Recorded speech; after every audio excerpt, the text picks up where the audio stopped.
Hello everyone, welcome back to my channel. इस video में हम करने वाले हैं क्लास 12th बायोलॉजी का chapter molecular basis of inheritance का एक rapid revision. So without wasting time let's get started. अगर हम देखें यहाँ पर क्या लिखा हुआ है तो दिस रिसर्च यानी कि मॉलिक्यूलर बेसिस ऑफ इनहेरिटेंस के ऊपर रिसर्च जो थी उसका कंक्लूजन आया था कि जो डीएनए है, डीऑक्सीराइबोन्यूक्लिक एसिड, वही हमारा जेनेटिक मटेरियल है for most of the organisms. Nucleic acid जो होता है वो पॉलीमर्स होते हैं बेसिकली किसके, न्यूक्लियोटाइड्स के। जब नाइट्रोजनस ग्रुप के साथ शुगर ग्रुप लगा हुआ है तो मैं उसे न्यूक्लियोसाइड कहती हूँ। अगर उसके साथ फॉस्फेट ग्रुप भी लगा हुआ है तो उसे न्यूक्लियोटाइड कहा जाता है। न्यूक्लियोटाइड ही जुड़ जुड़ के उसका पॉलीमर ही न्यूक्लिक एसिड बनाता है। अब ये जो न्यूक्लिक एसिड है ये दो तरीके के होते हैं, DNA RNA, deoxyribonucleic acid and ribonucleic acid. DNA के अंदर 2 प्राइम एंड पर OH जो होता है दैट इज एब्सेंट, इसलिए उसे डीऑक्सी बोला गया है। और डीएनए ही मेजर जेनेटिक मटेरियल है for most of the organisms today. DNA और आरएनए की बात करें तो डीएनए जो है मोस्ट ऑफ द ऑर्गेनिजम्स का जेनेटिक मटेरियल है। आरएनए कुछ वायरसेस के अंदर जेनेटिक मटेरियल होता है। मोस्ट ऑर्गेनिजम्स के अंदर आरएनए जो है वो एक मैसेंजर की तरह एक्ट करता है बिटवीन डीएनए एंड प्रोटीन्स, यानी डीएनए से आरएनए बनता है, फिर उनसे आगे प्रोटीन्स बनते हैं। इस वजह से हम कहते हैं कि आरएनए का भी अदर रोल्स हैं, जो कि जैसे कि स्ट्रक्चरल रोल है, अडाप्टर रोल है और कैटालिटिक रोल भी है राइबोजाइम्स के हेल्प से, है ना। इस चैप्टर के अंदर हम ये सब चीज़ें पढ़ने वाले हैं। सो विदाउट वेस्टिंग टाइम आगे बढ़ते हैं। डीएनए की बात करें अगर हम, तो डीएनए लॉन्ग पॉलीमर है जो कि डीऑक्सीराइबोन्यूक्लियोटाइड से बना हुआ है। देन हमें कुछ वैल्यूज़ को याद करना है। बैक्टीरियोफाज 5174, बैक्टीरियोफाज 5174 की बात करूँ तो इसमें 5386 न्यूक्लियोटाइड्स प्रेजेंट होती हैं। बैक्टीरियोफाज 5174 की बात करूँ तो इसमें 5386 न्यूक्लियोटाइड्स प्रेजेंट होती हैं। देन बैक्टीरियोफाज लेम्डा की बात करूँ इसमें 48502 बेस पेयर प्रेजेंट है। इसमें ये न्यूक्लियोटाइड है, इसमें बेस पेयर है ना। इकोलाई की बात करूँ तो 4.6 × 10⁶ बेस पेयर प्रेजेंट है। ह्यूमंस की बात करूँ तो इनके अंदर हेप्लॉइड जीनोम की अगर बात करूँ तो 3.3 × 10⁹ बेस पेयर हैं। डिप्लॉइड की बात करूँगी तो इसका डबल कर दूंगी। आई रिपीट, ये वैल्यूज़ याद करनी है। बैक्टीरियोफाज 5174 के अंदर 5386 न्यूक्लियोटाइड्स हैं। बैक्टीरियोफाज लेम्डा के अंदर 48502 बेस पेयर्स हैं। देन बात करूँ ई कोलाई के अंदर 4.6 × 10⁶ बेस पेयर हैं। ह्यूमंस के हेप्लॉइड जीनोम में 3.3 × 10⁹ बेस पेयर्स होते हैं। हर एक डीएनए के अंदर बड़ा लॉन्ग पॉलीमर होता है, millions of billions of nucleotides present होते हैं। पॉलीन्यूक्लियोटाइड चेन की बात करें तो उसमें नाइट्रोजन बेस है, पेंटोज शुगर है और फॉस्फेट ग्रुप है। ये जो नाइट्रोजनस बेस की बात करूँ तो प्यूरिन और पिरिमिडीन दो तरीके के होते हैं। प्यूरिन्स के अंदर आपके पास आते हैं एडेनिन और गुआनिन, ये डबल रिंग्ड होते हैं। पिरिमिडीन्स की बात करूँ तो सिंगल रिंग्ड है, इसमें आपके पास आते हैं CTU, है ना। तो AG इज प्यूरिन्स एंड बात करूँ पिरिमिडीन्स की तो ये हो जाता है कट, है ना। कट इज योर पिरिमिडीन्स एंड आपका AG इज योर प्यूरिन्स। जिसका नाम छोटा है वो डबल है, जिसका नाम बड़ा है वो सिंगल रिंग्ड है ना। देन बात करूँ अगर पेयरिंग की बात करूँ तो A और T आपस में जुड़ते हैं, इनमें डबल बॉन्ड बनता है। अगर डीएनए है तो थाइमीन जुड़ता है, अगर आरएनए होता है तो यूरेसिल जुड़ता है। देन C और G आपस में जुड़ते हैं, इनके बीच में ट्रिपल बॉन्ड बनता होता है। आगे बात करूं अगर मैं, तो शुगर कंपोनेंट प्रेजेंट होता है। डीएनए और आरएनए दोनों प्रेजेंट हो सकता है। डीएनए में 2' एंड पे OH प्रेजेंट नहीं होता, आरएनए में प्रेजेंट होता है। देन बात करूं न्यूक्लियोसाइड, न्यूक्लियोटाइड के बारे में हम ऑलरेडी पढ़ चुके हैं। न्यूक्लियोसाइड में अगर फॉस्फेट ग्रुप डाल दे तो वो न्यूक्लियोटाइड बना देता है। अगर एडेनिन के साथ राइबोस जुड़ गया तो एडेनोसिन बोलेंगे। सिमिलरली इनके भी ये नाम हो जाएंगे। देन बात करूँ जब पॉलीन्यूक्लियोटाइड चेन बनता है तो 3' एंड पे हाइड्रोक्सिल ग्रुप प्रेजेंट होता है एक न्यूक्लियोटाइड के, और 5' पे फॉस्फेट ग्रुप प्रेजेंट होता है नेक्स्ट के, और उनके बीच में 3-5' में फॉस्फोडाइस्टर लिंकेज होती हैं। दो न्यूक्लियोटाइड्स को बीच में से कौन जोड़ता है, फॉस्फोडाइस्टर लिंकेज जोड़ती है।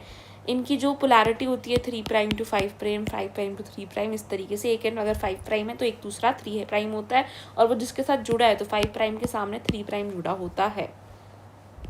5' पे फ्री फॉस्फेट ग्रुप पड़ा हुआ है, 3' पे फ्री हाइड्रोक्सिल ग्रुप पड़ा होता है। डीएनए की स्ट्रैंड हमेशा 5' to 3' के अकॉर्डिंग बनती है। अगर इसका स्ट्रक्चर की देखें तो शुगर और फॉस्फेट जो है वो बैकबोन की तरह एक्ट करते हैं। नाइट्रोजनस बेस ऐसा लगता है कि वो प्रोजेक्ट कर रहे हैं आउटवर्ड फ्रॉम दी बैकबोन, है ना। इस अरेंजमेंट को ही हम बेसिक स्ट्रक्चर बोलते हैं। ये हमारा इस तरीके से कुछ दिखाई देता है ना।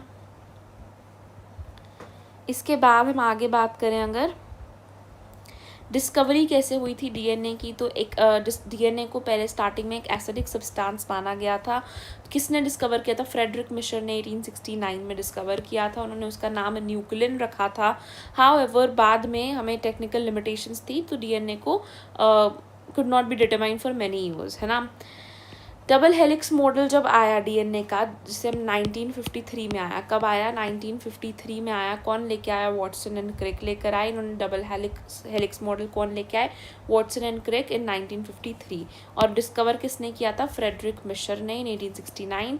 मॉडल कब आया? 1953, वॉटसन एंड क्रिक ने, है ना।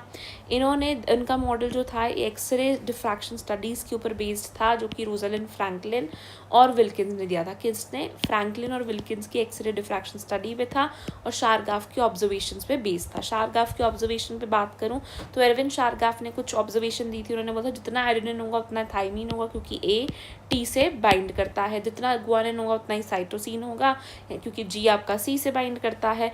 ऑल्सो उन्होंने बोला टोटल प्यूरिन्स यानी ए प्लस जी कितने होंगे और सी प्लस टी कितने होंगे, वो आपस में बराबर होंगे।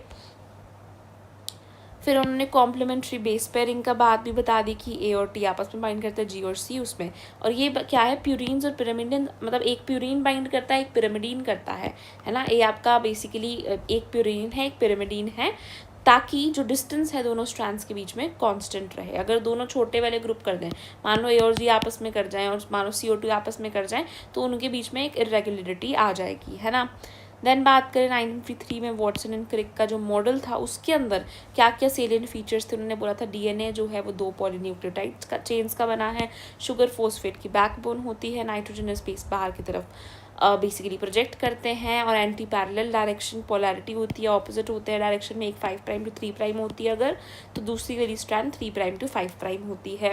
बेसिस जो है आपस में हाइड्रोजन बॉन्ड बनाते हैं, और ये जो स्ट्रैंड्स हैं ये राइट हैंडेड हेलिक्स के फॉर्म में कोइल्ड होती हैं। इसके अलावा उन्होंने कुछ स्ट्रक्चरल डायमेंशंस भी दी थी। उन्होंने बोला था कि डिस्टेंस 2 बेस पेयर के बीच में 0.34 नैनोमीटर का होता है। कितना होता है? 0.34 नैनोमीटर, या मैं बोल दूँ 3.4 एंगस्ट्रॉम का होता है। एक टर्न में 10 बेस पेयर आते हैं। एक कंप्लीट टर्न के अंदर आपका 3.4 नैनोमीटर बोल दो, 34 एंगस्ट्रॉम बोल दो, है ना। 2 बेस पेयर के बीच में 0.34 नैनोमीटर है, और पूरे कंप्लीट टर्न में क्योंकि 10 है तो 10 से मल्टीप्लाई कर दो, 3.4 नैनोमीटर आ जाता है। इसने हमें हेल्प करा मेजर करने में uniform structure of DNA. Stability की बात करें तो फिर ये हाइड्रोजन बॉन्ड्स जो हैं प्रेजेंट होते हैं बिटवीन द कॉम्प्लीमेंट्री बेसेस, और बेस की स्टैकिंग की वजह से ये स्टेबल स्ट्रक्चर होता है। इससे डीएनए जो है काफ़ी स्टेबल है और सूटेबल होता है to store the information, genetic information. Genetic implication के अंदर क्या लिखा है कि डीएनए जो है इसका स्ट्रक्चर इमीडिएटली सजेस्ट करता है कि डीएनए का रेप्लिकेशन किस तरीके से होता होगा। हर एक स्ट्रैंड जो है एक टेम्पलेट की तरह एक्ट करती है और एक नई स्ट्रैंड बन जाती है। देन बात करें पैकेजिंग ऑफ डीएनए हेलिक्स की, तो फिर डीएनए जो होता है काफ़ी बड़ा होता है। अगर हम देखें टोटल लेंथ 2.2 मीटर की होती है हमारे डीएनए की, और हमारा न्यूक्लियस का साइज सिर्फ और सिर्फ 10⁻⁻⁶ मीटर होता है। तो पैकेजिंग तो बहुत ज़बरदस्त होती है। प्रोकैरियोट्स के अंदर बात करें, एग्जाम्पल इकोलाई, इनके पास ट्रू न्यूक्लियस नहीं होता, डीएनए स्कैटर्ड होता है, एक रीजन में प्रेजेंट होता है, उसे न्यूक्लियोइड कह देते हैं। डीएनए जो होता है वो नेगेटिवली चार्ज्ड है, और वो पॉजिटिवली चार्ज प्रोटीन्स के साथ लार्ज लूप्स बना देता है, और उसको प्रोटीन्स जो हैं हेल्ड करके रखते हैं in the case of prokaryotes, right. Eukaryotes में पैकेजिंग की बात करी जाए तो हिस्टोन प्रोटीन्स होते हैं जो कि हेल्प करते हैं, जो कि बेसिक होते हैं, लाइसिन और आर्जिनिन में रिच होते हैं, पॉजिटिवली चार्ज्ड होते हैं। पॉजिटिवली चार्ज बेसिक, और हमारा डीएनए एसिडिक होता है और नेगेटिवली चार्ज्ड होता है। देन बात करें हिस्टोन ऑक्टामर बनता है आपका किस तरीके से, आपके पास H1 होता है, H2 में 2 होते हैं, H1, H2A, H2B, H3, H4। तो ये लास्ट के 4 तो इंटू 2 करके आपकी 8 बना देते हैं हिस्टोन का ऑक्टामर। और H1 जो है वो लिंकिंग के अंदर हेल्प करता है, लिंकर भी कहा जाता है इसे। इस तरीके से एक ऑक्टामर होगा, ये लिंक करेंगे, इसके ऊपर एक हिस्टोन ऑक्टामर के ऊपर 200 बेस पेयर लिपट जाते हैं, है ना। इसी को ही हम न्यूक्लियोसोम कहते हैं, जब डीएनए जो है रैप कर जाता है around the histone octamer. 200 base pair जो है कर लेते हैं, उसके बाद यही बीड्स से स्ट्रिंग की तरह अरेंज हो जाता है, इसे बीड्स ऑन स्ट्रिंग मॉडल कहा जाता है। देन बात करें यही जो न्यूक्लियोसोम्स है आपस में टुगेदर एक क्रोमेटिन एक धागा बना लेते हैं, बीड्स ऑन स्ट्रिंग, और फिर ये धागा बना लेते हैं जो कि डीएनए और हिस्टोन प्रोटीन से बना होता है। थ्रेड लाइक स्ट्रक्चर दिखाई देता है इलेक्ट्रॉन माइक्रोस्कोप के अंदर देखें तो। देन बात करें डीएनए न्यूक्लियोसोम पे चपका न्यूक्लियोसोम ने क्रोमेटिन फाइबर्स बनाए। ये क्रोमेटिन फाइबर्स आगे जाके लूप कर जाते हैं एंड लूप्ड डोमेन्स बना लेते हैं। ये जो लूप्स हैं आगे जाके क्रोमोसोम्स बनाते हैं। मेटाफेज पे ये क्रोमेटिन जो है बहुत ही कंडेंस होकर क्रोमोसोम बना देता है। मेटाफेज पे बेसिकली किस पे, मेटाफेज पे आपका क्रोमेटिन क्रोमोसोम में कन्वर्ट हो जाता है। देन बात करें नॉन हिस्टोन क्रोमोसोमल प्रोटीन्स भी प्रेजेंट होते हैं हायर पैकिंग के अंदर। इनको नॉन हिस्टोन क्रोमोसोमल प्रोटीन्स कहा जाता है। फोल्डिंग, कॉइलिंग और रेगुलेशन में हेल्प करते हैं। यूक्रोमेटिन, हेट्रोक्रोमेटिन दो तरीके के होते हैं। यूक्रोमेटिन वो जिनकी पैकेजिंग बहुत लूज होती है, हेट्रो वो जो बड़े डेंस होते हैं, इनकी स्टेनिंग लाइट होती है, इनकी डार्क होती है। ये एक्टिव होते हैं क्योंकि खुले खुले हैं, ये इतने टाइट प्रेजेंट है कि इनएक्टिव होते हैं, तो इसमें ट्रांसक्रिप्शन होती है, इनमें ट्रांसक्रिप्शन नहीं होती है। इस तरीके से हम स्ट्रक्चर देखें तो ये देखो, ये बैकबोन लगती है और ये आपस में अंदर प्रोजेक्ट कर रहे हैं। ये आपके कुछ इस तरीके से होता है एडेनिन, थायमिन से, गुआनिन, साइटोसिन से। देन सेंट्रल डोग्मा की बात करें तो डीएनए से डीएनए को बनने को रेप्लिकेशन, डीएनए से मैसेंजर आरएनए बनना ट्रांसक्रिप्शन, और इससे आपका प्रोटीन बनना इज नोन एज ट्रांसलेशन। ये आपका पैकेजिंग का हो गया। ये आपका histone octamer, this is your linker DNA. ये आपका बीड्स ऑन स्ट्रिंग इस तरीके से दिखाई देता है। देन बात करते हैं जेनेटिक मटेरियल की सर्च। अगर हम बात करें तो साइंटिस्ट को लगता था genetic material protein, DNA, RNA में से कोई है। प्रोटीन्स जो हैं वो कॉम्प्लेक्स हैं और कई लोग मानते थे प्रोटीन्स ही हैं जो हमारे हेरिडिटी को कंट्रोल कर रहे हैं। 1869 से 1944 के अंदर कई सारे एक्सपेरिमेंट्स हुए ये प्रूव करने के लिए कि डीएनए ही है जो हमारा जेनेटिक मटेरियल है। इंपॉर्टेंट साइंटिस्ट कौन से थे बिफोर डीएनए की डिस्कवरी? मेंडल, सटन, मॉर्गन, ये सब थे। क्वेश्चन यही था कि हमारा जेनेटिक मटेरियल क्या होता है, तो आंसर जो है वो बैक्टीरियल ट्रांसफॉर्मेशन एक्सपेरिमेंट से आया। सबसे पहला एक्सपेरिमेंट हमने पढ़ना है, दैट इज 1928 में ग्रिफिथ ने एक्सपेरिमेंट किया था ट्रांसफॉर्मेशन, जो कि उसने कब किया था, किस पे किया था? स्ट्रेप्टोकोकस निमोनिया पे किया था। उन्होंने 2 स्ट्रेन लिए थे, एक एस स्ट्रेन एक आर स्ट्रेन। एस वाला स्मूथ था, आर वाला रफ था। ये वायरुलेंट होता है, ये नॉन वायरुलेंट होता है। तो उन्होंने क्या किया, एस स्ट्रेन को जब माइस में इंजेक्ट किया तो माइस मर गया, आर से नहीं मरा ऑब्वियसली। और फिर जब उन्होंने मरा हुआ एस लिया तो माइस जिंदा रहा क्योंकि वो उसकी पावर चली चुकी है। अगर उन्होंने मरा हुआ जिसमें जो जिंदा रहता और आर स्ट्रेन लिया, मरा हुआ एस और आर लिया, तो आपका माइस जो है वो जिंदा रह रहा था। इससे हमें पता चला कि जो मरा हुआ एस है वो कुछ तो जिंदा आर के अंदर ट्रांसफ़र कर रहा है। बेसिकली लाइव एस, बेसिकली जो मरा हुआ चूहा था उससे लाइव एस हमें मिला। इससे हमें पता चला कि एस जो है कुछ तो यहाँ पे ट्रांसफ़र कर रहा है आर को, जो कि आर को एस बना रहा है ना। कंक्लूजन ये था कि डेड एस जो है कुछ तो ट्रांसफ़र कर रहा है आर के अंदर, जिससे वो एस बन जा रहा है। इसी को ट्रांसफॉर्मिंग प्रिंसिपल कहा गया। और उन्होंने बोला कि ग्रिफिथ को पता नहीं था कौन सा सब्सटेंस है, पर उन्होंने बोला कुछ तो है जो जेनेटिक इन्फॉर्मेशन पास करता है।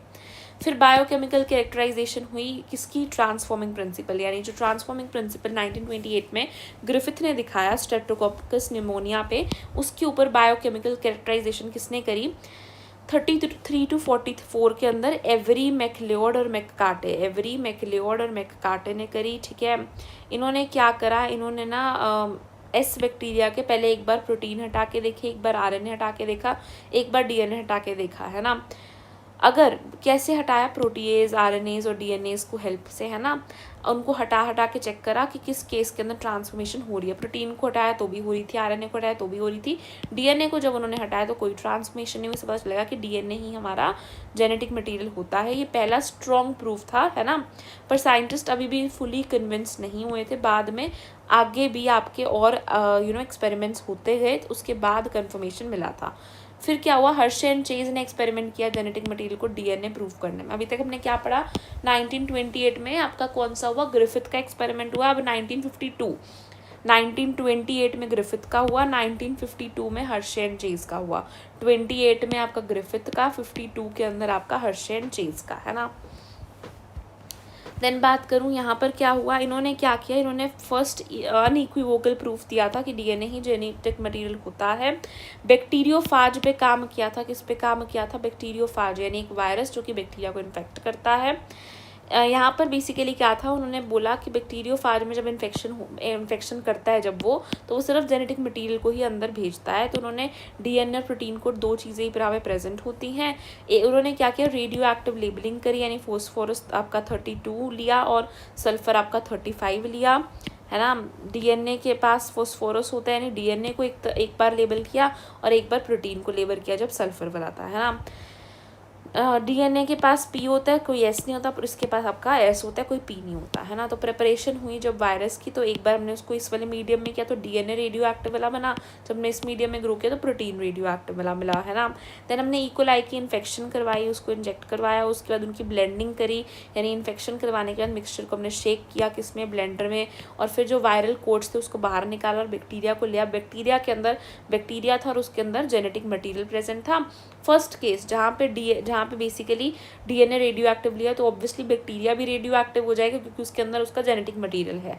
जिस केस में प्रोटीन को रेडियो एक्टिव लिया गया था उस केस में bacteria non radio active show करेगा, है ना। फिर क्या हुआ, उन्होंने क्या किया, स्पिनिंग करने के बाद बैक्टीरिया तो पैलेट बना लेता है और वायरस का कोट जो है ऊपर आ जाता है, सुपरनेटेंट हो जाता है और हम रेडियो एक्टिविटी चेक करते हैं। जब हमने S35 को लेबल किया तो हमें प्रोटीन्स क्योंकि एंटर ही नहीं करते तो हमें कोई रेडियो एक्टिविटी नहीं दिखी। जब हमने फॉस्फोरस वाला एंटर किया तो हमें रेडियो एक्टिविटी यहाँ पर देखने को मिलती है। तो हमें पता चलता है कि डीएनए जो है वो सेल के अंदर एंटर कर चुका है। कोई रेडियो एक्टिविटी सुपरनेटेंट में नहीं दिखाई देती पर पैलेट में दिखाई देती है ना। तो पहले इन्फेक्शन करवाया, देन ब्लेंडिंग, देन सेंट्रीफिकेशन कराया। यहाँ पे आपके पास डीएनए था, यहाँ पे प्रोटीन आया, है ना। ये जो था स्ट्रॉन्गेस्ट प्रूफ था, अनइक्विवोकल प्रूफ था। इसके बाद हम देखिए प्रॉपर्टीज़ क्या हैं जेनेटिक मटेरियल की। हर्शियन चेज के बाद हमें पता चल गया था कि डीएनए ही होता है, बट क्वेश्चन था कि क्यों डीएनए, क्यों प्रोटीन और आरएनए को चूज़ नहीं किया गया। तो जेनेटिक मटेरियल जो है उसके पास रेप्लिकेशन की प्रॉपर्टी होनी चाहिए, वो स्टेबल होना चाहिए, उसमें म्यूटेशंस अलाउ होनी चाहिए, स्लो म्यूटेशंस, और वो अपने कैरेक्टर्स को एक्सप्रेस कर पाए। अब बात करें रेप्लिकेशन की, तो जेनेटिक मटेरियल जो है डीएनए और आरएनए दोनों ही बहुत अच्छे से रेप्लिकेशन करते थे, पर प्रोटीन्स रेप्लिकेट नहीं कर सकते थे, इसलिए प्रोटीन्स तो ये नहीं था। स्टेबिलिटी की बात करें, डीएनए ज़्यादा स्टेबल है, क्यों, क्योंकि वो डबल स्ट्रैंडेड होता है, कॉम्प्लीमेंट्री स्ट्रैंड्स होती हैं। थाइमीन ज़्यादा स्टेबल है, यूरेसिल के कंपैरिजन में कोई 2' OH ग्रुप नहीं है, इस वजह से लेस रिएक्टिव है। आरएनए जो है वो कम स्टेबल है इन सब वजह से, इसलिए डीएनए बेटर है स्टोरेज में। म्यूटेशन की बात करें तो आरएनए जो है वो ज़्यादा जल्दी म्यूटेट करता है। एबिलिटी टू एक्सप्रेस बात करें तो आरएनए के पास ये एबिलिटी है, इस वजह से डीएनए को अभी भी आरएनए पे डिपेंडेंट है और आरएनए बनाता है और फिर प्रोटीन आपके बनते हैं। इस वजह से हम देखें डीएनए क्यों आपका जेनेटिक मटेरियल, क्योंकि स्टेबल है, म्यूटेशन रेट भी इसका कम है, करता है म्यूटेशन बट कम करता है, इसके बाद स्टोरेज के लिए ज़्यादा सूटेबल है, ट्रांसमिशन के लिए भी काफ़ी सूटेबल है, और ये जेनेटिक मटेरियल है आपका आरएनए बेटर है ट्रांसमिशन में, डीएनए बेटर है स्टोरेज के अंदर, और डीएनए को ही प्रेफर किया गया as genetic material over RNA, है ना। आरएनए सिर्फ और सिर्फ कुछ वायरसेस के अंदर ही होता है। ये आपका एग्जाम्पल है, ये आपका हर्शन चीज़ का एक्सपेरिमेंट है ना। आरएनए वर्ल्ड की बात करें तो ये प्रूव हो चुका था कि डीएनए ही जेनेटिक मटेरियल है, पर हमें ये भी पता चल गया था कि पहले जब दुनिया बनी होगी तो आरएनए ही जेनेटिक मटेरियल हुआ होगा, यानी जो फर्स्ट जेनेटिक मटेरियल था वो आपका आरएनए ही था। ऐसा क्यों, क्योंकि आरएनए जेनेटिक मटेरियल की तरह भी एक्ट करता है और कैटलिस्ट की तरह भी एक्ट करता है राइबोजाइम्स बनाकर। तो आरएनए के पास सारी चीज़ें थी और आरएनए फटाफट म्यूटेट करता था, इसी वजह से म्यूटेशंस जो हैं और एवोल्यूशन जो है फास्ट रेट पे हुआ है ना। डीएनए जो है वो बाद में इवॉल्व हुआ क्योंकि ज़्यादा स्टेबल था, डबल स्ट्रैंडेड था, नो 2' ये सब कुछ चीज़ें प्रेजेंट थी। डीएनए जो है इवॉल्व हुआ है from the RNA to make genetic material more stable, है ना। प्रोटीन्स क्यों बाद में है, प्रोटीन्स जो है बाद में पता चला कि बेटर कैटलिस्ट है, तो आरएनए जो कैटलिसिस करा रहा था उससे ज़्यादा तेज़ ये करवा पा रहे थे। तो 10 मॉडर्न सिस्टम है कि डीएनए स्टोर करता है, आरएनए ट्रांसफ़र करता है और प्रोटीन जो है आपका परफॉर्म करता है फंक्शंस को। अब हम बात करते हैं डीएनए की रेप्लिकेशन पे, तो वॉटसन एंड क्रिक 1953 मॉडल के अंदर ही हमें ये बात पता चली है।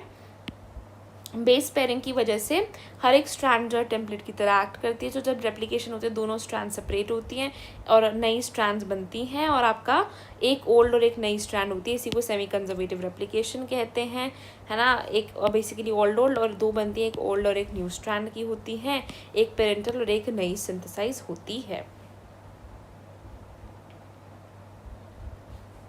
इसमें एक्सपेरिमेंटल प्रूफ किसने दिया था, मेजल्सन एंड स्टाल ने 1958 के एक्सपेरिमेंट में दिया था, है ना।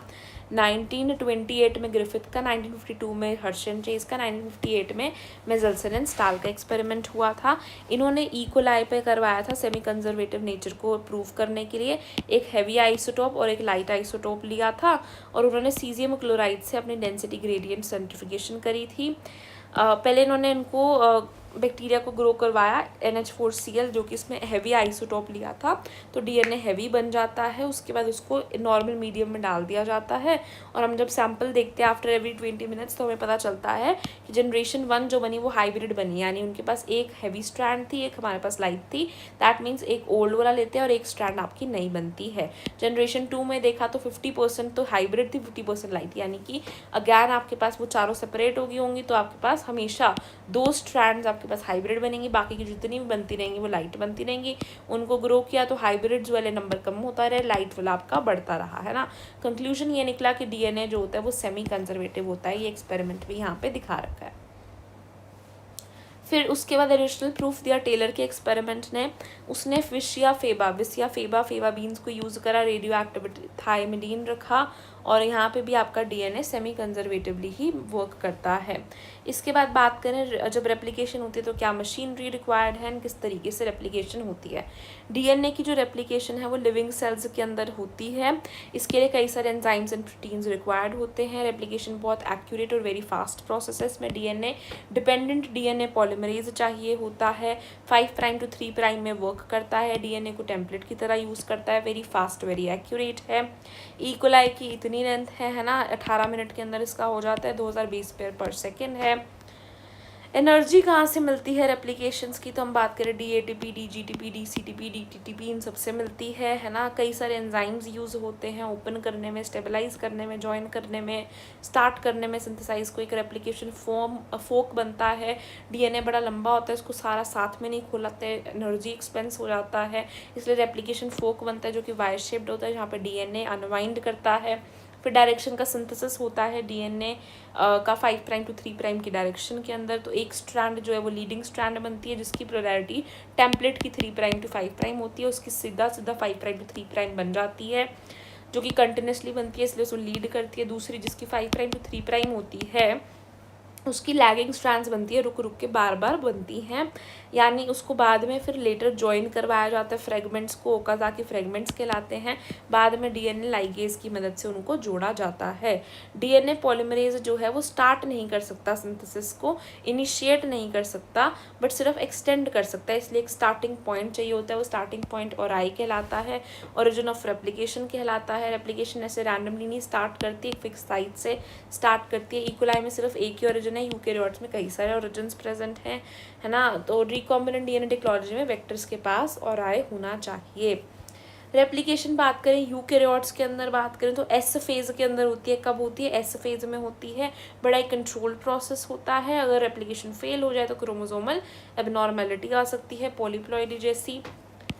सो याद रखने वाली बात क्या, DNA polymerase 5 prime to 3 prime work करता है। लीडिंग स्ट्रैंड कंटिन्यूसली बनती है, लैगिंग वाली आपकी डिसकंटिन्यूस, ओकाज़ाकी फ्रैगमेंट्स को जोड़ा जाता है। रेप्लिकेशन फोक बनता है, ओरिजिन होता है रेप्लिकेशन का रिक्वायर्ड होता है। रेप्लिकेशन जो होती है वो S फेज के अंदर हो रही होती है।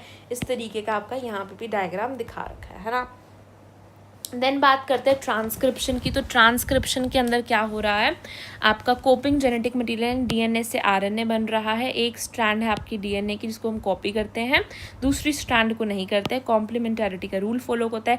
A के सामने यहाँ पे T नहीं लगता है, U लगता है, यूरेसिल आता है। T के सामने ऑब्वियसली A लगता है, G के सामने C के सामने G, तो यहाँ पे यूरेसिल आ जाता है in the place of thymine, है ना। इंपॉर्टेंट डिफरेंस क्या है, यहाँ पे पूरा का पूरा DNA कॉपी होता है। ट्रांसक्रिप्शन में सिर्फ एक जीन ही कॉपी होता है। यहाँ पे सारी स्ट्रैंड्स होती हैं, यहाँ पे सिर्फ एक ही स्ट्रैंड यूज़ होती है। यहाँ पे DNA से DNA बनता है, यहाँ पे DNA से RNA बनता है। तो यहाँ पे आपका DNA डिपेंडेंट RNA पॉलीमरेज का यूज़ किया जाता है। क्यों एक ही स्ट्रैंड होती है, क्योंकि अगर दोनों से हम बनाएंगे तो फिर डबल स्ट्रैंडेड RNA बनने के चांसेस हो सकते हैं और ट्रांसलेशन नहीं होती है, इस वजह से हम एक ही स्ट्रैंड को यूज़ करते हैं। ट्रांसक्रिप्शन यूनिट की मैं बात करूं तो एक ट्रांसक्रिप्शन यूनिट में 3 पार्ट्स होते हैं। एक प्रमोटर होता है, एक स्ट्रक्चरल जीन होता है और एक टर्मिनेटर होता है। प्रमोटर वो साइट है जहां पे RNA पॉलीमरेज आके बाइंड करने वाला है। और ये 5 प्राइम एंड पे पड़ी होती है ऑन दी कोडिंग स्ट्रैंड, है ना। तो बेसिकली आपके पास 2 स्ट्रैंड्स होती हैं, एक स्ट्रैंड की पोलैरिटी 3 प्राइम टू 5 प्राइम है, एक की 5 प्राइम टू 3 प्राइम है। ऑब्वियसली जो 3 प्राइम टू 5 प्राइम है उसको हम देखने वाले हैं, उसको हम टेम्पलेट स्ट्रैंड बोलते हैं, दूसरे को कोडिंग स्ट्रैंड बोलते हैं। नाम हम जो है वो कोडिंग स्ट्रैंड के अकॉर्डिंग देते हैं, यानी यहाँ पे आपका प्रोमोटर पड़ा होगा, यहाँ पे आपके पास टर्मिनेटर होगा, यहाँ पे आके वो बाइंड करने वाला है। इस तरीके से 5 प्राइम टू 3 प्राइम डायरेक्शन के अंदर आपकी जो है नया बनने वाला है, टर्मिनेटर पे आके आपका रुक जाएगा। सिग्मा फैक्टर जो है वो इनिशिएट कराता है, रो फैक्टर जो है वो टर्मिनेशन करवाता है ना। स्ट्रक्चरल जीन किसे कहते हैं? वो सीक्वेंस ऑफ डीएनए जो कि कोड करती है फॉर आरएनए टर्मिनेटर, हम उसे कहते हैं, जो 3 prime end of the coding strand पे प्रेजेंट होता है और ये स्टॉप करवाता है किसको? ट्रांसक्रिप्शन को। टेम्पलेट स्ट्रैंड और कोडिंग स्ट्रैंड की बात करें, टेम्पलेट स्ट्रैंड जो है वो आरएनए बनाने में हेल्प करता है, कोडिंग स्ट्रैंड की सेम सीक्वेंस, अच्छा आरएनए और कोडिंग स्ट्रैंड की सेम सीक्वेंस होगी, एंटी पोलैरिटी, बस थाइमिन और यूरेसिल का डिफरेंस हमें देखने को मिलेगा, है ना। तो ये चीज़ यहाँ पे भी लिखी हुई है। ऑल रेफरेंस पॉइंट जो है वो उनको डिफाइन किया जाता है with the basis of coding strand, पर बनता आपका टेम्पलेट स्ट्रैंड के की हेल्प से है ना।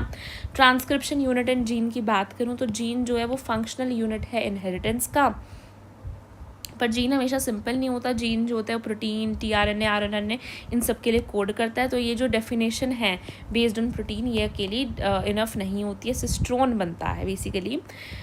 सिस्ट्रोन एक डीएनए सेगमेंट है जो कि बेसिकली कोड करती है फॉर पॉलीपेप्टाइड चेन, यानी कि वो सेगमेंट जो कि प्रोटीन बनाती है। स्ट्रक्चरल जीन जो होता है वो मोनोसिस्ट्रोनिक, पॉलीसिस्ट्रोनिक, 2 तरीके का हो सकता है। मोनोसिस्ट्रोनिक होता है यूकेरियोट्स में, पोली होता है प्रोकैरियोट्स में। मोनोसिस्ट्रोनिक यानी एक जीन जो है एक ही प्रोटीन बनाता है, पॉलीसिस्ट्रोनिक यानी एक आरएनए आपका कई सारे प्रोटीन्स बना सकता है ना। इस तरीके से प्रोमोटर लगता है, इस तरीके से टर्मिनेटर लगता है, ये कोडिंग, ये टेम्पलेट और ये आपका स्ट्रक्चरल जीन कहलाता है।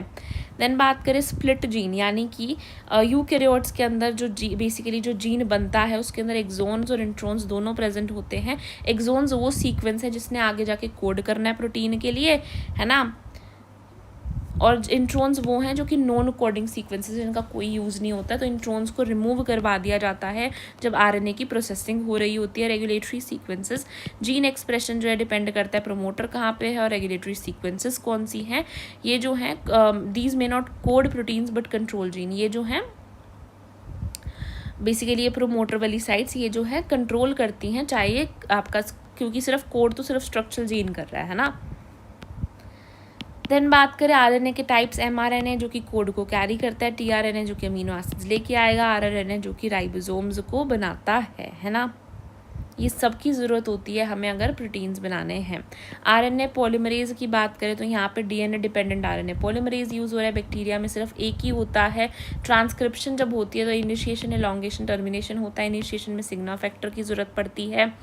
एलोंगेशन के अंदर डीएनए जो है आपका नॉर्मली आरएनए पॉलीमरेज की मदद से अनवाइंड करता है और आपकी सिंपली स्ट्रैंड बनती रहती है। टर्मिनेशन रो फैक्टर कराता है जो कि रिलीज में हेल्प कराता है। बैक्टीरिया की बात करें तो उसके पास कोई न्यूक्लियस प्रेजेंट नहीं होता है। ट्रांसक्रिप्शन, ट्रांसलेशन एक साथ हो रही होती है, कपल्ड होती हैं। ट्रांसक्रिप्शन यूकेरियोट्स में बात करें थोड़ी कॉम्प्लेक्स होती है। यहाँ पे 3 आरएनए पॉलीमरेज के एंजाइम्स होते हैं, आरएनए पोल 1, आरएनए पोल 2, आरएनए पोल 3। बहुत अच्छे से याद करना है। आरएनए पोल 1 जो है वो आरआरएनए बनवाता है कौन कौन से? 28, 18 और 5.8। 28, 18 और 5.8। पोल 2 आपका एमआरएनए, एचएनआरएनए बनवाता है। पोल 3 की बात करूँ तो वो टीआरएनए भी बनवा रहा है, एसएनआरएनए भी यानी स्नर्प्स भी बना रहा है, और जो बच गया यहाँ पे 5S आरआरएनए भी बना रहा है। प्रोकैरियोट्स में आपके पास 30S और 50S, 30S और 50S होता है। यूकैरियोट्स में 40S और 60S होता है। प्रोकैरियोट्स की बात करूँ तो यहाँ पे 16S प्रेजेंट होता है, 23 और 5। यहाँ पे बात करूँ तो 18 पड़ा होता है, यहाँ पे आपके पास 28 पड़ा होता है एंड 5.8 और 5 पड़ा होता है। तो 16, 23 और 5 पड़ा होता है। यहाँ पे 18, 28, 5.8 और 5 पड़ा होता है। 40, 60, 30, 50। आरएनए पोल 1 आपका क्या बना रहे हैं? 28S आरआरएनए बना रहे हैं, 5.8 बना रहे हैं, 18 बना रहे हैं। आरएनए पोल 2 आपका एमआरएनए, एचएनआरएनए बना रहा है। आरएनए पोल 3 की बात करूं तो वो टीआरएनए बना रहा है, 5S आरआरएनए बना रहा है और स्नर्प्स भी बना रहा है यानी एसएनआरएनए बना रहा है। इस तरीके से आपकी ट्रांसक्रिप्शन होती है बैक्टीरिया के अंदर, है ना। ये सारा बैक्टीरिया का था, ये आपका यूकेरियोट्स के लिए था। देन एचएनआरएनए क्या है, प्राइमरी ट्रांसक्रिप्ट कहलाती है, यानी पहला आरएनए जो बनता है उसे एचएनआरएनए कहते हैं। ये फंक्शनल नहीं होता है, इसको प्रोसेसिंग लगती है। प्रोसेसिंग में क्या होता है आपके पास, स्प्लाइसिंग, कैपिंग, टेलिंग क्या होता है, यानी जो बनता है ना बेसिकली दैट इज एचएनआरएनए। बनता आपके पास एमआरएनए नहीं है, एचएनआरएनए है। एचएनआरएनए की जब प्रोसेसिंग हो जाती है तो उसे हम एमआरएनए कहते हैं। प्रोसेसिंग में पहले स्प्लाइसिंग होती है, यानी कि इंट्रोन्स को रिमूव करके एक्सोन्स को ज्वाइन करा जाता है, जिसमें कौन हेल्प करता है, स्प्लाइसिसोम हेल्प करता है। फिर कैपिंग होती है और टेलिंग होती है। कैपिंग किस तरीके से होती है ये मैं बात कर रही हूँ आपके यूकेरियोट्स में, है ना। तो कैपिंग में बेसिकली क्या होता है, 5 प्राइम एंड पे आपके पास क्या लग जाता है, मिथाइल गुआनोसिन ट्राइफॉस्फेट जाके लग जाता है। क्या लग जाता है, मिथाइल गुआनोसिन ट्राइफॉस्फेट जाके लग जाता है। स्टेबिलिटी देता है, राइबोसोम से बाइंड करने में हेल्प करता है। टेलिंग यानी कि आपके 3 प्राइम एंड पे जाके पोली ए टेल जो है वो जाके जुड़ जाती है, जो कि 200 to 300 एनएन ग्रुप को कंटेन करती है। ये भी स्टेबिलिटी और ट्रांसपोर्ट में हेल्प करता है। फाइनल एमआरएनए बनता है एचआरएनए से, जो कि आपका बनता है आफ्टर दी प्रोसेसिंग। तो एमआरएनए जो है वो न्यूक्लियस को लीव कर देता है फॉर ट्रांसलेशन। इंपॉर्टेंट आइडिया क्या है कि एंशियंट आरएनए वर्ल्ड को दिखाता है क्या चीज़, इंट्रोन्स का प्रेजेंस, है ना। स्प्लाइसिंग दिखाता है कि पहले जो सिस्टम था वो आरएनए बेस्ड होता था। आई होप ये सिस्टम आपको क्लियर है। इस तरीके से आपकी चेन बनी, उसके बाद आपके इंट्रोन्स को रिमूव किया गया, किसने किया, स्नर्प्स की मदद से किया जाता है। देन यहाँ पे पोली ए टेल बन गई, यहाँ पे आपका मिथाइल गुआनोसिन ट्राइफॉस्फेट आके लग गया on the 5 prime end. Then बात करते हैं जेनेटिक कोड की। तो ट्रांसलेशन जो होता है आपका बेसिकली न्यूक्लियोटाइड सीक्वेंस से अमीनो एसिड की सीक्वेंस बनाई जाती है। तो आपके पास ट्रिपलेट कोड होता है, 4 बेसेस हैं, यानी अमीनो एसिड आपके 20 हैं। अगर एक बेस होता का कोड होता तो 4 ही बन पाते, 2 का तो 16, 3 है तो 64।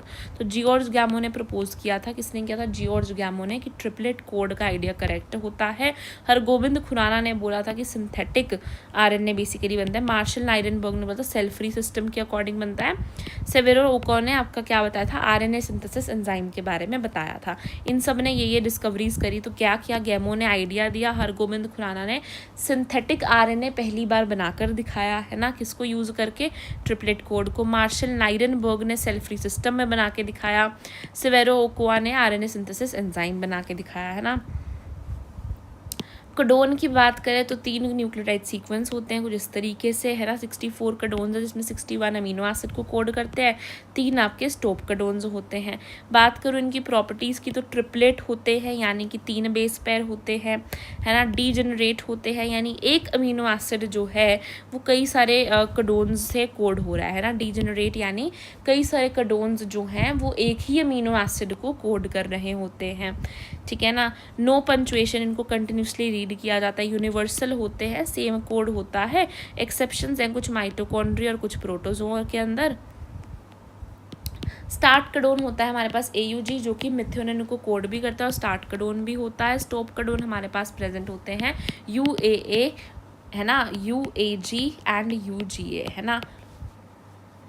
UAA, UAG, UGA, ये तीनों आपके पास स्टॉप कोडोन्स होते हैं जो कि किसी अमीनो एसिड के लिए कोड नहीं करते। तो हमारे पास क्या है, अनएम्बिगुअस, यानी एक कोडोन जो है वो एक ही अमीनो, यानी एक कोडोन एक ही अमीनो एसिड को कोड कर रहा है, that is unambiguous.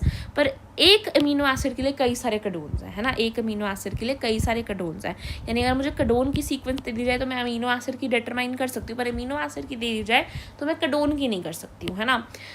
So basically मेरे पास एक कोडोन जो है एक ही अमीनो एसिड को कर रहा है, दैट इज अनएम्बिगुअस। पर एक अमीनो एसिड जो है कई सारे कोडोन से हो रहा है, तो दैट इज डीजेनरेसी।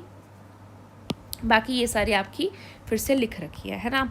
तो आपको ये चीज़ें याद रखनी है, AUG वाला याद रखना है, UAA, UAG और UGA याद रखना है ना। इसके बाद बात करते हैं म्यूटेशंस और जेनेटिक कोड की। तो पॉइंट म्यूटेशन जब सिंगल बेस के अंदर चेंज आता है, जैसे सिकल सेल एनीमिया में हमने देखा है ना, वहाँ पे क्या होता है, आपका ग्लूटामिक एसिड की जगह वेलाइन आ जाता है in the beta chain in the 6th position. Then frame shift mutation किसे कहता है, जब इंसर्शन या डिलीशन की वजह से पूरा फ्रेम शिफ्ट हो जाता है इस तरीके से। 3 लेटर्स ऐड होंगे तो आपका फ्रेम सेम रहेगा, सिर्फ एक ही चेंज हुआ, है ना। So I hope frame shift mutation सबको पता है ना। देन बात करते हैं टीआरएनए मॉलिक्यूल की। तो टीआरएनए क्या है? बेसिकली अमीनो एसिड को कोडोन पढ़ना कैसे आता है? तो टीआरएनए की मदद से टीआरएनए रीड करता है कोडोन को और ब्रिंक करता है अमीनो एसिड। तो टीआरएनए के पास एक एंटी कोडोन लूप होता है जो कि उस कोडोन के साथ जाके बाइंड करता है। एक्सेप्टर एंड होता है, स्टेम लूप स्ट्रक्चर होता है, एंटी कोडोन कॉम्प्लीमेंट्री होता है। एक्सेप्टर स्ट्रक्चर आपका 3 प्राइम एंड पे है, यहीं पे वो एक्सेप्ट करता है किसको? अमीनो एसिड्स को लेकर आता है। स्पेसिफिक हर एक अमीनो एसिड के लिए स्पेसिफिक टीआरएनए होता है, कोई टीआरएनए नहीं होता for stop codon, that is why वहाँ पे जाके कोई भी अमीनो एसिड नहीं बनता है ना। तो इनिशियल टीआरएनए जो है वो स्पेशल होता है जो कि एयूजी के लिए होता है, ये स्टार्ट करना जानता है ट्रांसलेशन को।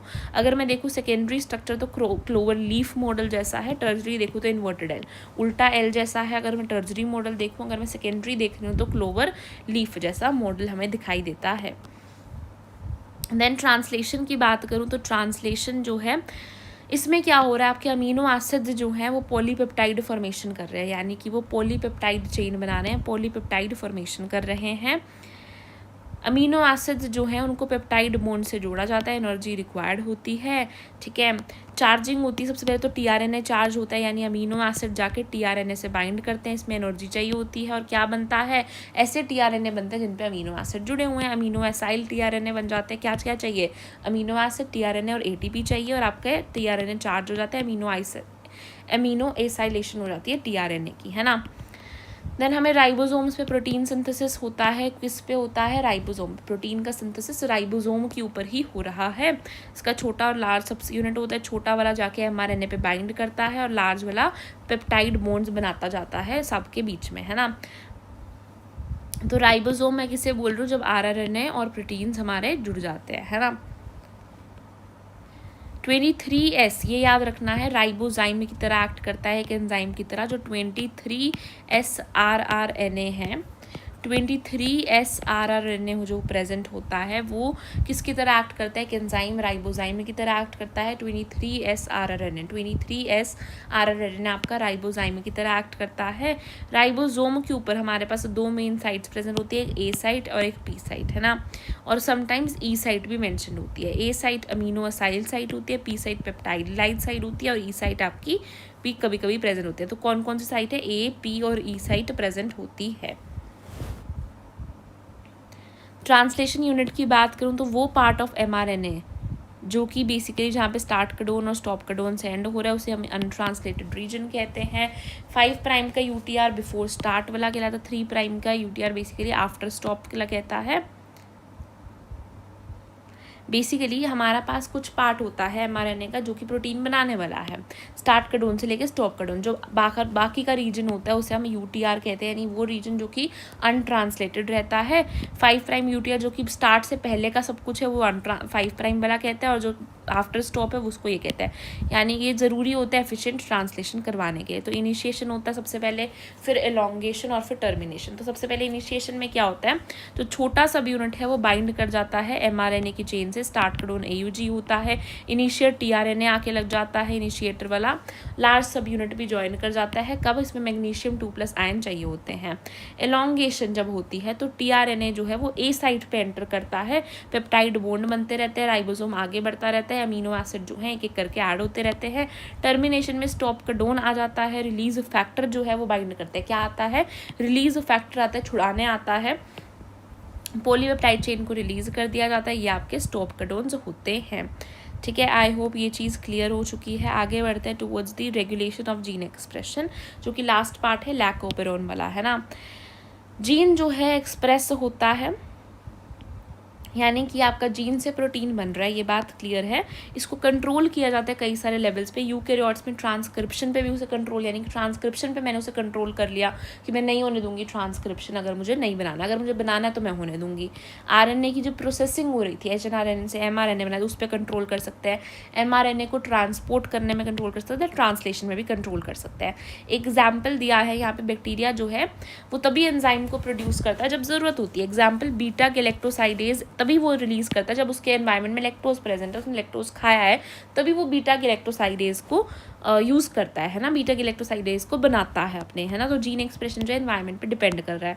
तो प्रोकैरियोट्स के अंदर मेन कंट्रोल जो है ट्रांसक्रिप्शन की इनिशिएशन, यानी वो ट्रांसक्रिप्शन ही नहीं होने देते, ट्रांसक्रिप्शन यानी कि डीएनए से आरएनए ही नहीं बनने देते वो, अगर उनके पास एनवायरनमेंट में लैक्टोज प्रेजेंट नहीं है।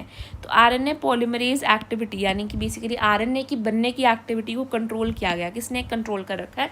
एक्टिवेटर्स और रिप्रेसर्स ने, है ना। तो इस ऑपरेटर रीजन को बेसिकली कंट्रोल करता है एक्सेस। ये जो ऑपरेटर रीजन है यही इसके पास एक्सेस है, यही डिसाइड करेगा कब इसने ये वाला प्रोटीन बनवाना है, यानी कब इसने ट्रांसक्रिप्शन को शुरू होने देना है। तो इसी को ही हम ऑपेरोन कहते हैं। Operon basically group of genes है जिनको हम साथ में कंट्रोल कर रहे हैं। मान लो यहाँ पे हमारे पास जीन होते हैं ZYA, ये 3 जीन जो है ऐसे ऐसे प्रोटीन बनाना है जो कि लैक्टोज की प्रेजेंस में बनने चाहिए, तो इनको साथ में कंट्रोल किया जाता है। प्रोमोटर होता है, ऑपरेटर होता है, स्ट्रक्चरल जीन है, रेगुलेटर जीन है। रेगुलेटर वो जो रेगुलेट कर रहे हैं, स्ट्रक्चरल वो जो कि जिनसे बनना है प्रोटीन। ऑपरेटर और प्रोमोटर प्रेजेंट होते हैं। हमारे पास कई तरीके के ओपेरोन्स होते हैं, लैक ओपेरोन, TRP, ARA, हिस ओपेरोन, है ना, इस तरीके से होता है। हम यहाँ पे लैक ओपेरोन पढ़ने वाले हैं जो कि जेकब एंड मेनार्ड, किसने पढ़ा है? जेकब एंड मेनार्ड ने पढ़ा है। लैक यानी लैक्टोज का मेटाबॉलिज्म। हमारे पास जो जीन प्रेजेंट होता है बेसिकली आई जीन प्रेजेंट है जो कि रिप्रेसर यानी कि वो रिप्रेस करवाता है। नॉर्मली ये ऑफ मोड में प्रेजेंट होता है, जब उसको कहीं पे लैक्टोज मिल जाए तो ये ऑन हो जाता है।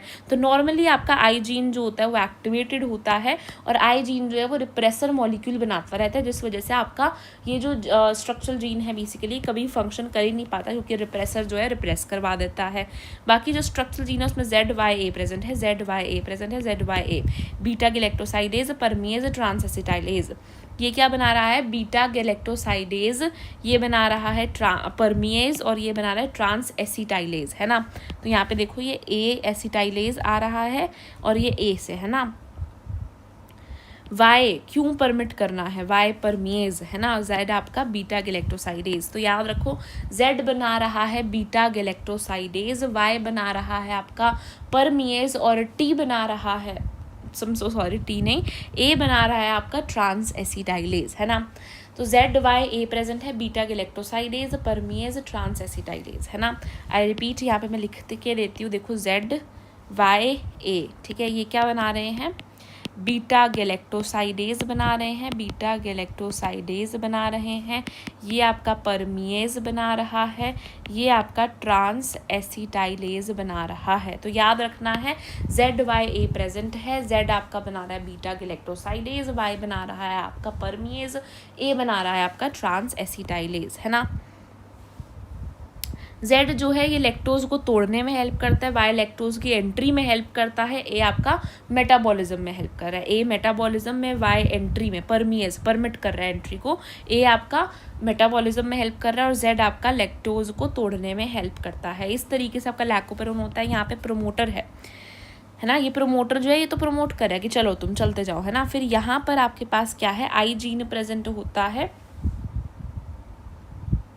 जो कि क्या है? इनहिबिटर होता है। ये इनहिबिटर आई जीन जो होता है ये एक रिप्रेसर mRNA बनाता है, रिप्रेसर mRNA बनाता है, जो कि क्या बनाता है? रिप्रेसर मॉलिक्यूल बनाता है।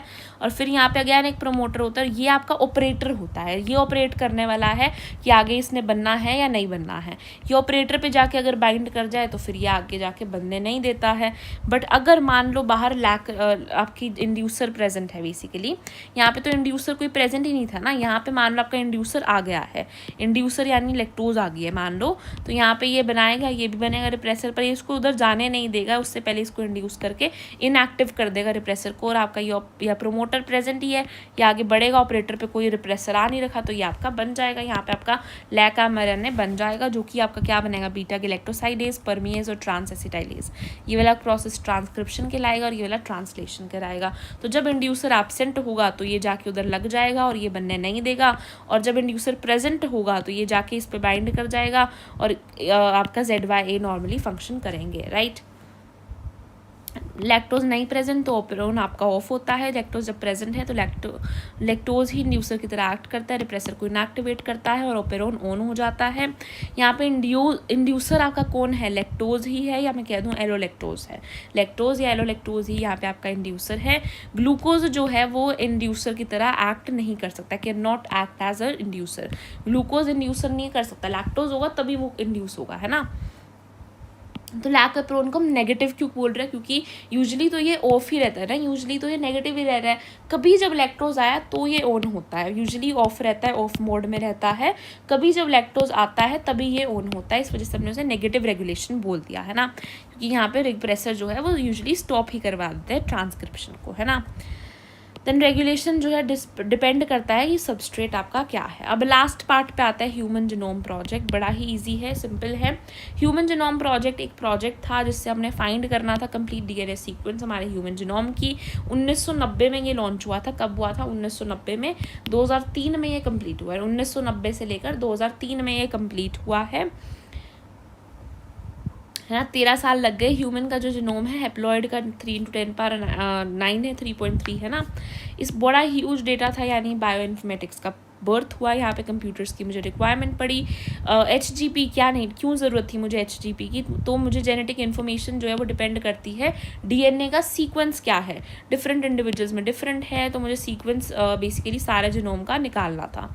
गोल्स क्या थे मेरे HGP के? कि मैं सारे जीन्स को आइडेंटिफाई करूँ, 3 बिलियन बेस पेयर्स को सीक्वेंस करूँ, सारे डेटा को स्टोर करूँ, एनालिसिस टूल्स को इम्प्रूव करूँ और टेक्नोलॉजी को ट्रांसफ़र करूँ इस बायोलॉजी की इंडस्ट्री के अंदर। एथिकल लीगल सोशल इश्यूज़ को भी हमने स्टडी किया है ना, एथिकल लीगल सोशल इश्यूज़ को भी हमने स्टडी किया, जो उससे हमने LC बोल दिया है ना, ethical legal social issues. Then बात करें प्रोजेक्ट के 13 साल का था। इसमें कोऑर्डिनेशन किसने करवाया? US department of energy, US department of energy और NIH। और यहाँ पे मेजर पार्टनर था वेलकम ट्रस्ट UK। कौन था? Wellcome Trust UK। यहाँ पे वेलकम में $L है ना। अदर कंट्रीज़ कौन कौन सी थी? Japan, France, Germany, China. Japan, France, Germany, China. China भी बड़ी है, जर्मनी भी बड़ी है, फ्रांस भी बड़ी है, जापान भी बड़ा है। तो जापान, फ्रांस, जर्मनी, चाइना, है ना। देन इसमें कौन कौन से ऑर्गेनिजम्स को और सीक्वेंस किया हमने? बैक्टीरिया को, ईस्ट को, है ना, सी एल्गीन्स को, ड्रोसोफिला को, राइस को, और हमने साथ में अरेबिडोप्सिस को भी किया। अरेबिडोप्सिस को, सी एलिगेंस को, Drosophila, rice, east bacteria, east, Drosophila, rice and साथ में सी एलिगेंस और अरेबिडोप्सिस को, राइट। पर्पस क्या था हमारे पास? कि हम सारे जीनोम्स को आपस में कंपेयर कर पाएँ। हमने यहाँ पे 2 अप्रोचेस थी। एक तो थी EST मेथड, यानी सिर्फ हम उसी उसी को ही हम EST यानी एक्सप्रेस सीक्वेंस टैग, उसी को ही हम सीक्वेंस करें जो कि हमारे पास एक्सप्रेस कर रहा है, ऐसा RNA जो एक्सप्रेस कर रहा है। होल जीनोम सीक्वेंसेस नहीं, सबको ही हम कर लें। तो हमारी अप्रोच थी कि हम सबको ही कर लें। हमारा DNA को हमने आइसोलेट करना था, उसे हमने टुकड़ों में तोड़ना था, होस्ट में उसकी क्लोनिंग करवानी थी, फिर उसके सीक्वेंस करने थे उसके फ्रेगमेंट्स को, और ओवरलैपिंग रीजन्स को मुझे अरेंज करना था। हमने यहाँ पे होस्ट बैक्टीरिया और ईस्ट का यूज़ किया। वेक्टर्स किसको यूज़ किया? बैक और यैक, है ना। किसको किया? बैक और यैक को यूज़ किया हमने यहाँ पे। सीक्वेंसिंग मेथड जो था यहाँ पे सैंगर मेथड कहलाता है, सैंगर मेथड यूज़ किया। कंप्यूटर को हमने यूज़ किया अलाइनमेंट करने के लिए। फिर हमने मैपिंग करी किसकी? जीनोम की। किसका यूज़ करके? रेस्ट्रिक्शन साइट्स का, माइक्रो सैटेलाइट्स का, पॉलीमॉर्फिज्म का। यानी मैंने इस जीनोम को मैप करा रेस्ट्रिक्शन साइट्स बनाकर, माइक्रो सैटेलाइट्स को यूज़ करके एंड पॉलीमॉर्फिज्म करके।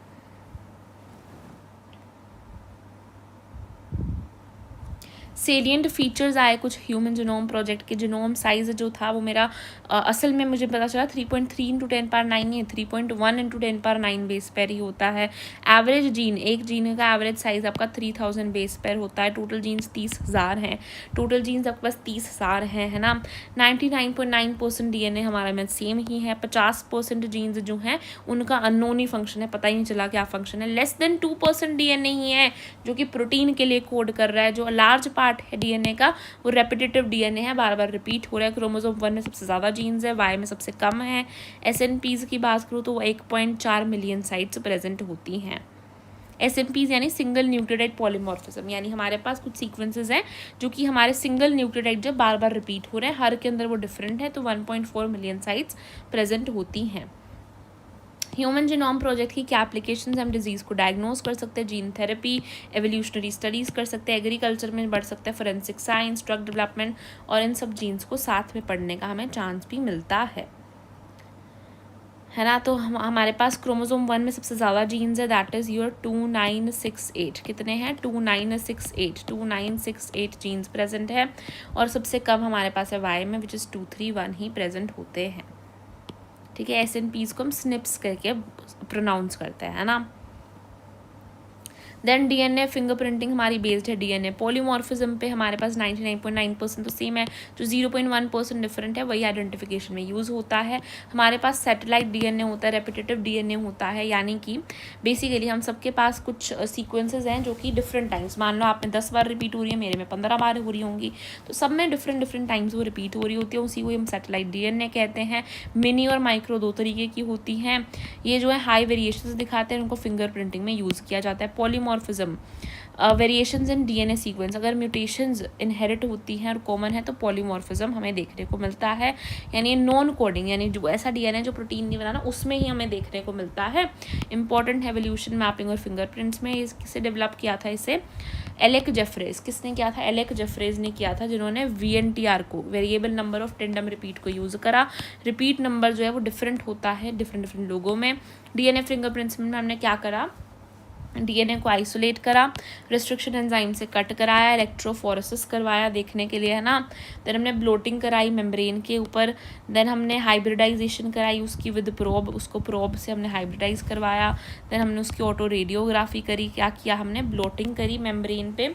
देन मैंने हाइब्रिडाइजेशन करवाई उसकी प्रोब से। देन ऑटो रेडियोग्राफी करवाई। रिजल्ट क्या था? मुझे बैंड पैटर्न मिले। पैटर्न जो था वो यूनिक रहता है फॉर ईच पर्सन, और ये सिर्फ सेम है only in the case of identical twins. DNA का सोर्स आपका ब्लड भी हो सकता है, हेयर रूट भी, स्किन भी, बोन भी, सलाइवा भी, स्पर्म भी, है ना। इसे फोरेंसिक केस और पैटर्निटी टेस्ट और पॉपुलेशन स्टडी के अंदर किया जाता है यूज़, है ना। सो यहाँ पे है, मान लो ये एक बंदा है जिसका DNA कुछ ऐसा है, इसका कुछ ऐसा है। इसमें देखो रेड जो है कम बार रिपीट हो रहा है, इसमें कितनी बार हो रहा है, तो यहाँ पे रेड वाला आया है ना 10 बार। यहाँ पे देखो रेड कितना कम रिपीट हो रहा है तो नीचे आया है ना। यहाँ पे ब्लू कितना हो रहा है तो ब्लू एक में कम एक में ज़्यादा, इस तरीके से है। इसमें एक येलो थोड़े ज़्यादा हैं, इस तरीके से नंबर है कितनी बार रिपीट हो रहा है ना। इसका भी मैंने इस तरीके से B का भी कर लिया, A का भी कर लिया, और ये मुझे क्राइम सीन पे मिला ये।